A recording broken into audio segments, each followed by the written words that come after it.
আধুনিক যুগে অনেক কিছু সহজ হলেও অনেক জিনিসের আবার স্বাদ নষ্ট হয়ে গেছে। যেমন দীর্ঘদিন মাছ মাংস ফ্রিজে রেখে খাওয়ার ফলে স্বাদ কিন্তু পাওয়া যায় না আগের মতো, আর মাছও ভেজে খেতে হয়। তো আজকে দেখাবো মাছ না ভেজে কিভাবে খাওয়া যায়। তো চলুন দেখে আসি।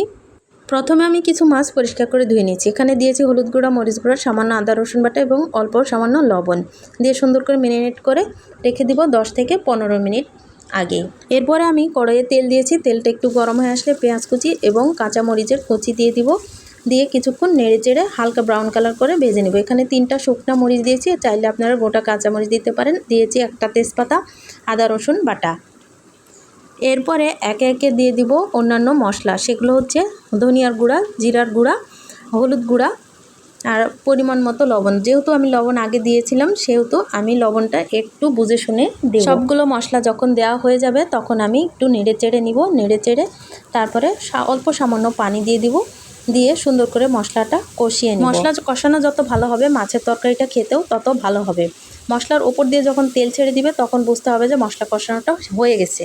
আমি কিছুটা পানি দিচ্ছি, দিয়ে আরও কিছুক্ষণ নেড়ে চেড়ে নিব। মশলার যে কাঁচা একটা স্মেল থাকে সেই স্মেলটা যাতে চলে যায় সেই জন্য পানি দিয়ে বারে বারে নেড়ে চেড়ে আমি কষিয়ে নিব।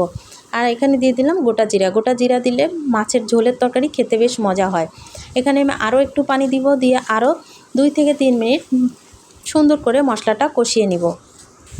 মশলা কষানো হয়ে গেলে তারপরে আমি আগে থেকে যে মাছটা 10-15 মিনিট আগে ম্যারিনেট করে রেখেছিলাম সেই মাছটা একে একে ছেড়ে দিব। এই তো আমি মাছগুলো দিয়ে দিলাম। দিয়ে কিছুক্ষণ নেড়ে চেড়ে উল্টে পাল্টে দিয়ে দিব।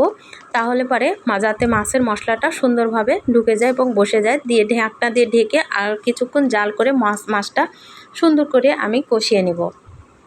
আমার মাছটা দেখুন অলমোস্ট কষানো হয়ে গেছে। আমি এখানে এবার পরিমাণ মতো পানি দিব। যে পরিমাণ পানি আমি ঝোল যেরকম রাখবো সেই পরিমাণে পানি এখানে অ্যাড করে দিব।